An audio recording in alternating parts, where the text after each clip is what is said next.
Hello, my fellow sinners. All right, so we are going to be getting into more commentary, more streaming, having a little bit more fun on this channel. I hope you can hear me just fine. If not, I'll put the mic right in front of me next time. Hopefully, right now, everything sounds good. This is going to be from Word on Fire. If you don't know Word on Fire, that's Bishop Barron's kind of like super project to get patristics back into apologetics. If you haven't read or haven't looked into the Word on Fire Study Bible series, it is really good.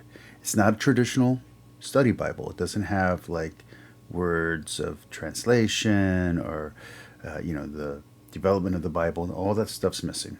Instead, it has a lot of patristics, so it's more personal. It's a beautiful Bible, and it has a lot of good stuff from the Church Fathers. I really recommend buying that series. Right now, there's 3 volumes out: the Gospels, the Epistles with Revelation, and of course, the Torah.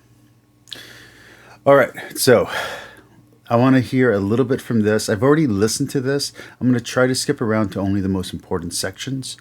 This often misunderstood, sometimes puzzling, yet ever essential intersection at the beating heart of the dialogue between faith and science. And that is how to relate the discoveries of science to the biblical accounts of creation.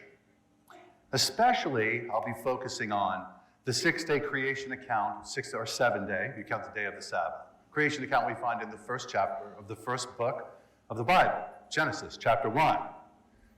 Now, to do that well, anyway, I put that image up there just because, Word on Fire is all about images. This was actually created, I'll talk about it more later, was created by a digital artist for my textbook on faith and science, and that was his illustration of the first creation accounts. So you'll see it in the background in various other places, and I may allude to it again later. But to do what I've been tasked to do well requires 3 things theologically. So first, it requires utter reverence for and complete faith in the divine origin of sacred Scripture. I'm not going to stick in one section. Divine inspiration of God's holy, sacred word.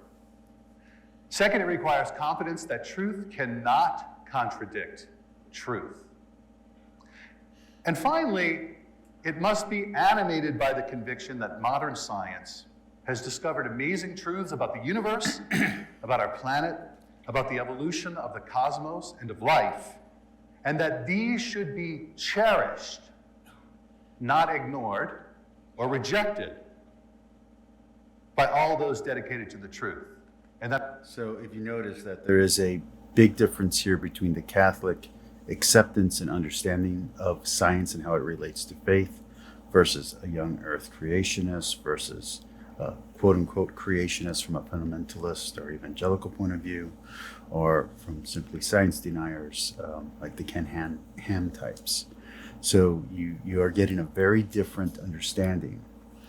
I do plan to do other videos on Christy Burke, and I just listened to a video of hers that I want to do commentary on later on, where she's talking about the reason why she's doing deconstructionist and anti-religious, anti-theology videos.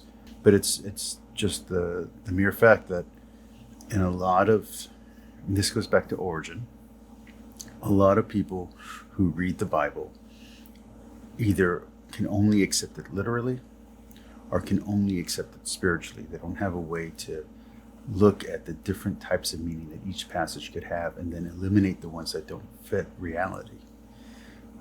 They have their simplistic understanding hurts their ability to accept the Bible. I know a lot of atheists out there think differently, think that, the Christians are being simple. This goes all the way back to ancient Roman writers, the way that they viewed the Christians. But they think that the Christians are being simple, and that's why they accept it, but that's not what's happening. Christianity has a rich philosophical and theological history. So what ends up happening is that you have to have the ability to jump between different styles of meaning. And this is actually illustrated very well in the Bible itself. So, Paul is talking about, I believe it's in Galatians, he's speaking on the allegory present in the presentation of the narrative of Abraham and Hagar and his wife. And it's really interesting here. So, as you know, his wife couldn't have a kid, so he had a kid with someone else. That's the first covenant. That's a covenant. And then he has a second kid, Isaac, who would later on become Israel. And so they both represent different covenants. They both represent different aspects of the faith and different understanding of the faith. And so Paul himself is saying that it must be understood allegorically, not necessarily literally. Now, Catholics will come back later on and say it should be understood both ways. Let's not worry about that. Either or, both and. Put that aside. The Bible itself is saying to use an allegorical or typological view of the Old Testament and the parts that are hard to understand. The Bible itself is teaching that about the Bible. Okay.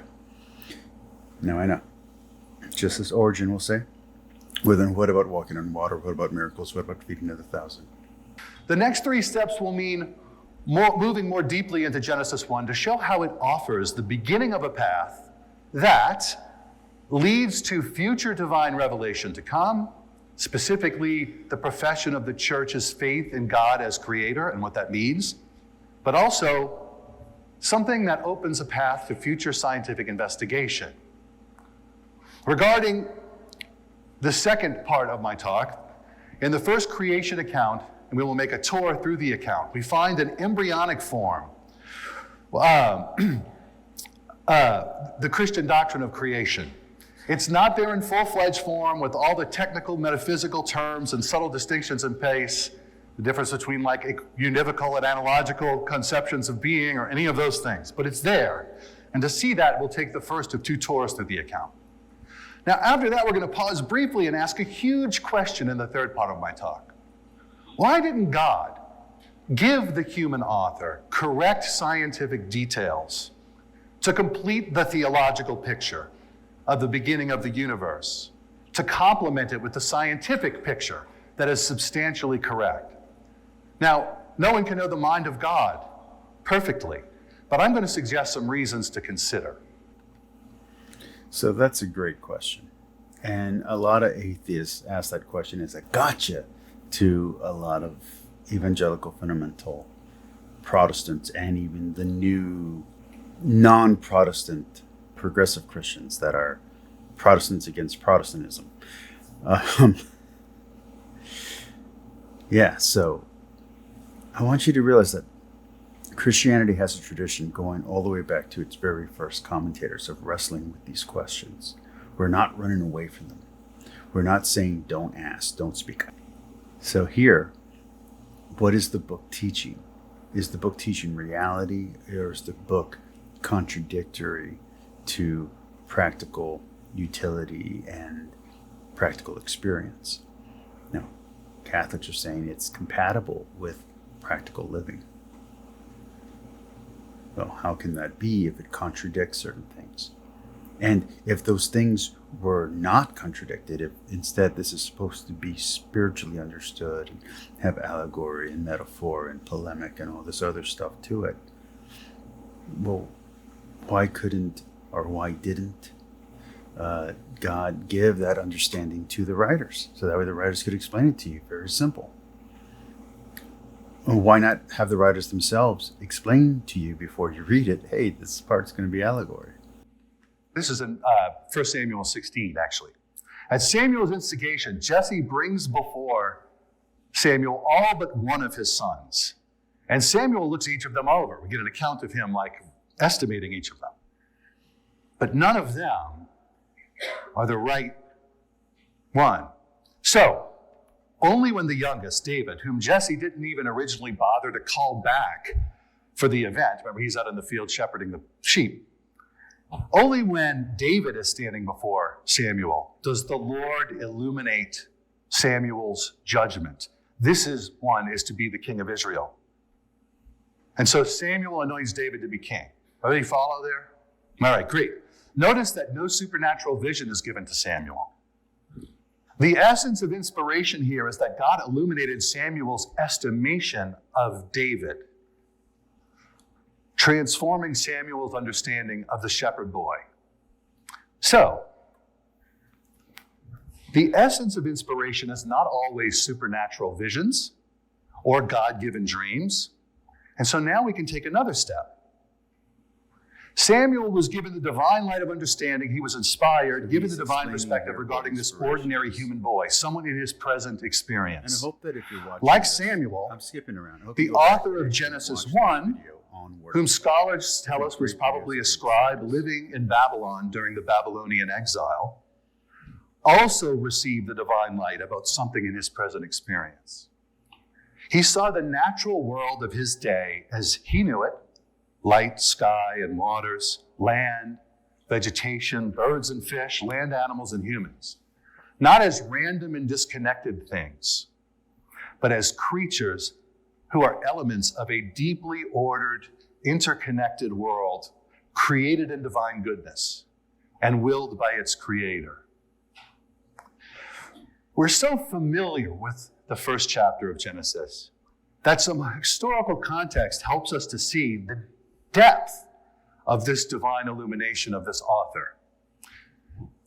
The Babylonian culture of the oppressors of the author and of his people, the Jewish people, did not see the world as the product of divine wisdom and goodness, not literal history, but of brute power. but it's speaking against They saw the world as the product not of reason, but other of violence. traditions The and world, cultures at that time. in the Babylonian cosmology called the Enuma Elish, is the aftermath of a divine brawl. In Babylonian cosmology, the waters above and below were pieces of the dismembered corpse of the slain mother goddess.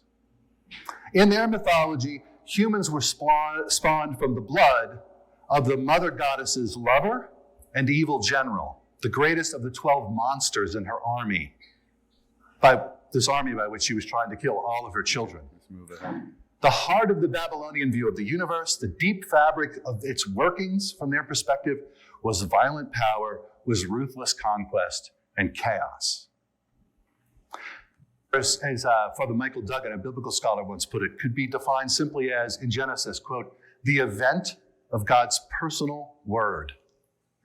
He doesn't burn any calories. He doesn't flex any muscles in the series of events. Why? Calories and muscles are part of the creation, not of the creator. Nothing disrupts God's perfect tranquility. And a well-ordered creation pours out of that tranquility as he wills it to do so.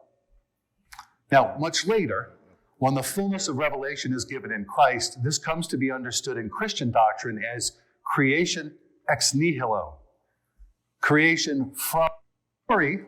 We find an embryonic form in the first creation account in Genesis 1, a conception of the universe that would flower in the Christian profession of faith that the universe is created out of nothing, freely, as an expression of the perfect love of the Trinity. Even time itself is a creature, and God's creative act transcends all times and makes possible every moment in time. Those acts of undeniable power would have made him the cause célèbre of the Pharisees, the scribes, the Sadducees, but he came to challenge, not to comfort them. It would have frightened away the Samaritan woman at the well and Zacchaeus, the tax collector. In the words of Pope Benedict XVI, it is love, not power, that redeems us. It is love, not power. And in the same way, That's beautiful. if God had solved our scientific ignorance in inspiring the human author of Genesis 1 with exact scientific details, it would have torn him and his crucial saving message out of his own historical context and the limits of his own culture.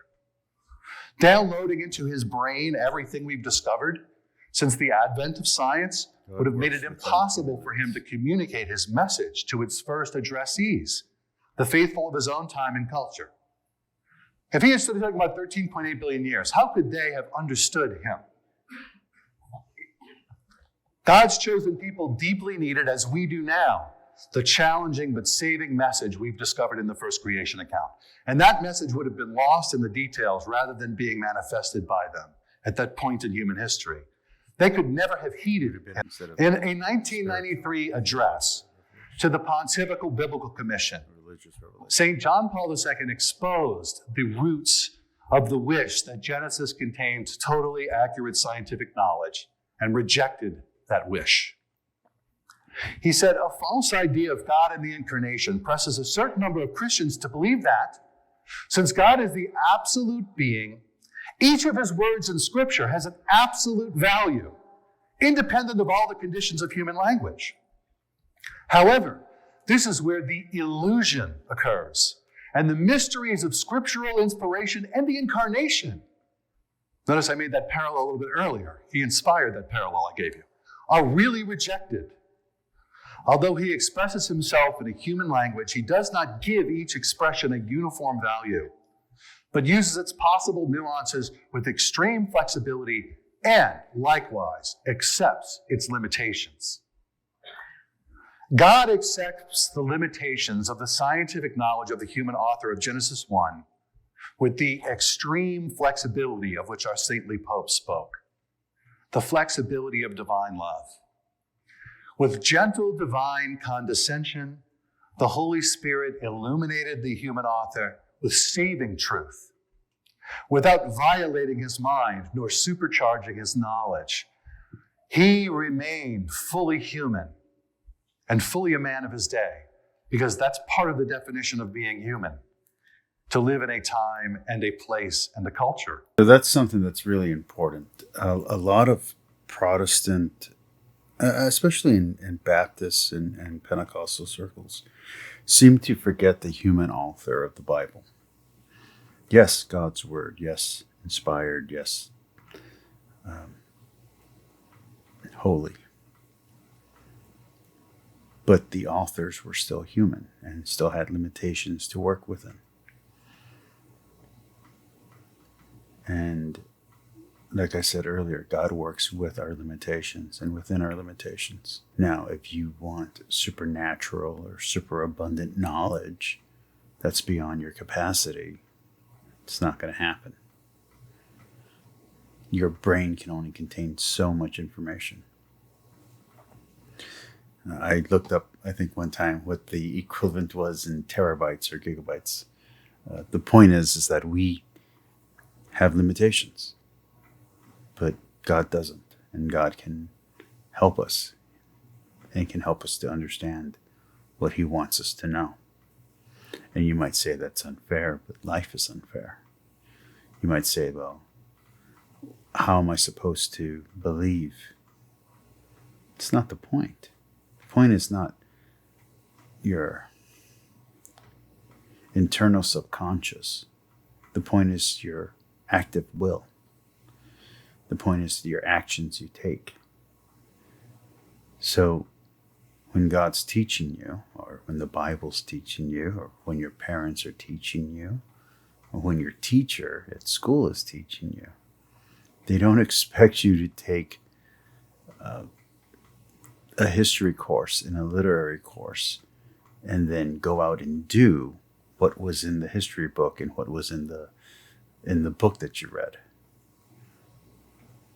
You know, aliens for breakfast, or I don't know, pick a fun fiction book. The Witcher. This is not a guidebook of how to actually have sword fights.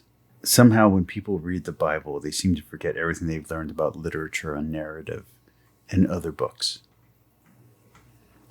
It's still a book. In fact, it's multiple books. At least 66 books if you're a Protestant, more if you're a Catholic. And all those books each have their own genre and their own subgenre, and the writer has their own style, and each contributor, meaning the redactor, the editor, the person who sometimes, the pseudo author who comes in and tries to clean up some of the language, all of those people have their own style that they're doing and have their own abilities and own knowledge. And you shouldn't be scared of that as a Christian. And Catholics are not. But most Catholics are able to embrace that the Bible itself has layers of understanding. Beginning, a middle, and end. There's the production of the gods, and then there's the war of the gods, and then there's the structuring of the cosmos out of all the dead, gory gods and all that. But appearances are deceiving. For their culture, for nearly all ancient cultures, it was necessary to reenact the events through ritual and to do so cyclically every single year.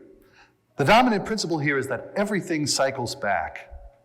For many ancient cultures, history is not a progression. It's a great hamster wheel, characterized by the cyclical nature of our planet's seasons. It's funny because Why does this or that happen? Listened to some ancient Because it commentary always happened before, and it will ever after where always they happen were again. talking about how Such a worldview could not make sense of Christians what modern science has discovered didn't know enough in our about universe. Herodias Progression, in his writings. increases in complexity, And the cosmic and supernatural biological evolution, a universe with a big bang beginning that will one day come to a tiny whispering end, right?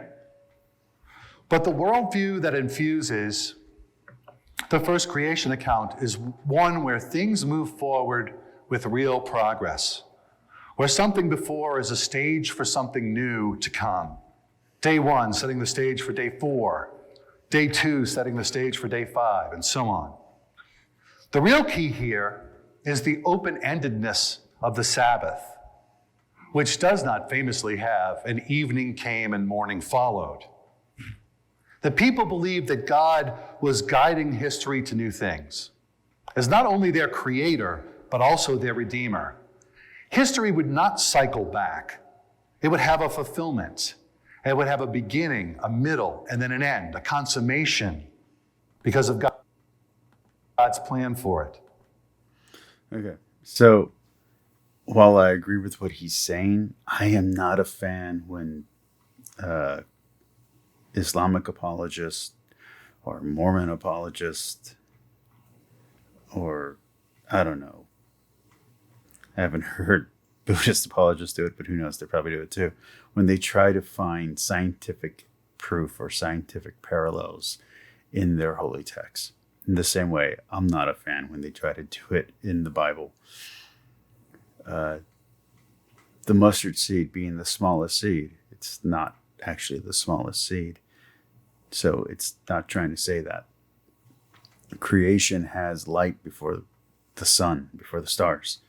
Again, it's not trying to be scientific. So I think trying to look for parallels is a mistake, even if they're present, because the science is always changing. So it's perilous and unwise to try to find scientific stuff in the Bible. From my own story, I mean, I was already past the point of taking the Bible literal. Had tried reading the Bible multiple times unsuccessfully, specifically because of the talking donkey and the long list of items in the tabernacle, the giants and the world flood and all that kind of stuff. It just gets hard, right? And yet still, when I was talking to someone, and I must have been 17 or 18, and we were talking about biology, and we weren't even in a biology class, we were just talking about stuff. And I said something like, oh, that's the reason why, or don't men have one less rib than a woman? And it was the most embarrassing thing I've ever said. And I've said a lot of embarrassing stuff. I'm on YouTube, but that's the most embarrassing thing I've ever said. That was totally embarrassing. So yeah, you shouldn't be looking for scientific parallels or medical parallels from the Bible or from the Quran or from the Book of Mormon or whatever religious book you're working at. It's not a science book, so don't look for science. A dome of the sky to separate water from land and so on. Okay? But in verse 11 with vegetation, in verse 24 with land animals, God says, let the earth bring them forth. When it comes to sky and sea creatures, those living things, he says, let the waters teem with, right? Augustine concludes that this second kind of command refers to things that are not present in the world as actual beings, but as potentials of creation, hidden within the elements themselves. He actually coined a phrase or term for this that he used to describe it. He called it rational seeds. Rational seeds. So earlier he was comparing. He distinguishes between the divine act of creation, God giving being to all things, making a universe. But based on Genesis 1, he says God makes that universe itself capable of producing living things, including human beings, naturally. This means that natural explanations are to be found at the origins of living things, that natural things are given the capability by God to bring them forth. But he remained confident, based on the book of Genesis, based on his faith in God, which he receives from the book of Genesis as perfectly wise, that the Creator would have some way to ensure that the world would produce life naturally. And he was right. The Creator did have a way. Modern science calls that way evolution, right? Evolution. His theological reading of Genesis does not conflict with the whole field of evolutionary biology that Darwin founded. It fits it hand in glove, right? This takes nothing from God because, as Bishop Barron told us earlier, God is not one cause among many, the highest of the causes. He is the cause of all causes, and the more a creature can do, the more it shows forth the power of God. The Bible itself speaks to us of the origins of the universe and its makeup, not in order to provide us with a scientific treatise, but in order to state the correct relationships of man with God and with the universe. The sacred book likewise wishes to tell us that the world was not created as the seat of the gods, as was taught by other cosmogonies and cosmologies. Read the Babylonian account. But was rather created for the service of man and the glory of God. Any other teaching about the origin and makeup of the universe is alien to the intentions of the Bible, which does not wish to teach us how heaven was made, but how one goes to heaven. I like that line, that the Bible is not there to teach someone how the heavens were made, but how someone can get to heaven. It's beautiful. Thank you all for watching. Please like, please subscribe, please comment down below. If you've never heard the Catholic understanding of creation or the Catholic understanding of the Bible before, this is a great video to start. Of course, if you're watching my channel, you've heard me talk about this stuff years ago. So, whatever. If you're new, thank you so much for subscribing. I am doing a gaming stream on another secret channel. Whenever you want to look that up, I will start promoting that channel soon. Sound issues are still going on. Peace, like, and subscribe. Talk to you all later. I love you all.